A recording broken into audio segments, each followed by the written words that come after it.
Today we will be talking about another name that left a permanent mark on drill music.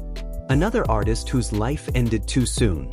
Another story where talent, environment, and fame collided in a way that changed everything.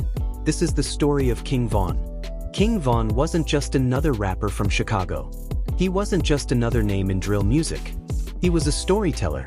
And what made his story different is that he lived the lyrics he rapped. Born Dayvon Daquan Bennett on August 9, 1994, in Chicago's South Side, King Von grew up in Parkway Gardens, widely known as O Block. It was an area shaped by poverty, violence, loyalty, and survival. For many kids growing up there, the streets weren't just outside, they were part of everyday life. Von's early years were complicated. His father was largely absent and was later killed when Von was still young. Growing up without that guidance in one of the most dangerous parts of Chicago meant learning how to survive at an early age. The environment around him was intense. Friends turned into family. Loyalty meant everything. And reputation could determine your safety. As a teenager, Von found himself caught in the same cycle many young men around him faced: arrests, street conflicts, and time behind bars. He spent years in and out of jail, dealing with serious charges. At one point, he was fighting a murder case. For many people, that kind of situation closes every door. But for Von, it didn't end his story. After beating his case and returning home, music slowly entered the picture. It wasn't something he had planned from childhood. He wasn't the kid known for freestyling on the block. It was Lil Durk, another Chicago rapper and longtime associate, who encouraged him to take music seriously. Durk saw something in Von, a natural ability to tell stories in a way that felt raw and authentic. When Von finally stepped into the studio, it became clear almost immediately that he had something different. His breakout track, Crazy Story, changed everything. The song wasn't structured like a typical drill record. It played out like a short film. There was suspense, dialogue, detailed scenes, a beginning, middle, and end. Von's delivery was calm, almost conversational, which made the content hit even harder. He didn't sound like he was performing. He sounded like he was remembering. Listeners felt like they were right there in the moment. That storytelling ability set him apart. In a genre often driven by energy and aggression, Von relied on clarity and detail. He didn't rush his words. He painted pictures, and people paid attention. As Crazy Story gained traction, his audience grew quickly. Mixtapes like Grandson Volume 1 built momentum. Then came Welcome to O Block, a project that solidified his place in drill music. The production improved. The confidence in his voice sharpened. The industry began to take notice. Streams climbed into the millions. Music videos pulled in massive views. His name started appearing in conversations beyond Chicago. But fame didn't erase his past. It didn't separate him from the environment that shaped him. His lyrics continued to reflect real experiences and real conflicts. Fans praised his authenticity. Others questioned whether that authenticity came at a cost. But regardless of the debate, his presence was undeniable. In interviews, Von showed a different side.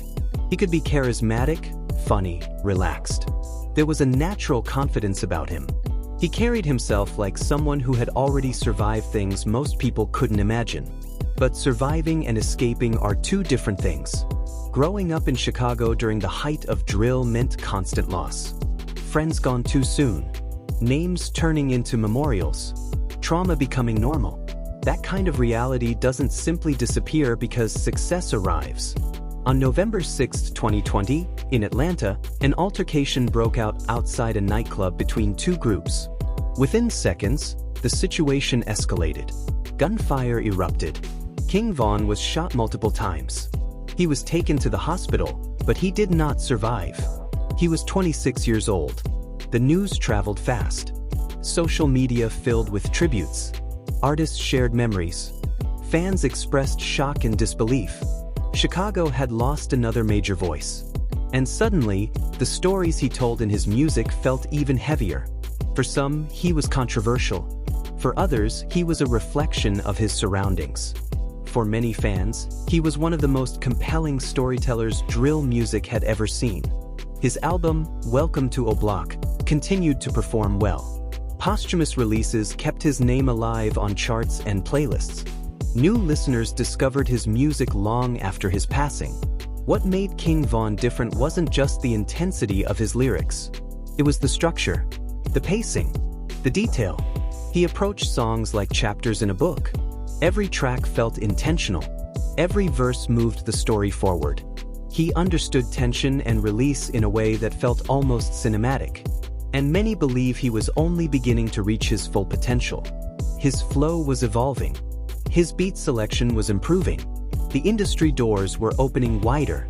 There was room for growth, musically and personally. But growth requires time. And time ran out. King Von's story raises difficult questions about environment, opportunity, and the weight of the past. Can fame truly separate someone from where they come from? Or does it simply magnify everything that was already there? For some artists, success becomes an exit. For others, the spotlight follows them while the pressures remain unchanged. In Von's case, the streets and the stage existed side by side. Today, his legacy continues through his music, through fans who replay his verses, through debates about drill culture and its impact, through conversations about how talent and circumstance collide. He proved that storytelling in rap could feel like watching a movie. He showed that authenticity, even when controversial, creates connection. And whether people agreed with his choices or not, they listened. Because he was believable. And in music, believability is power. King Von's life was layered, shaped by hardship, loyalty, ambition, and talent. A young man who turned lived experience into art. A voice that captured attention quickly and left an imprint on the genre. Gone at 26. But remembered through every story he told. If you want more real stories behind the music, the rise, the pressure, and the truth behind the headlines, make sure you like this video and subscribe to Block Testament. Let me know in the comments who I should cover next.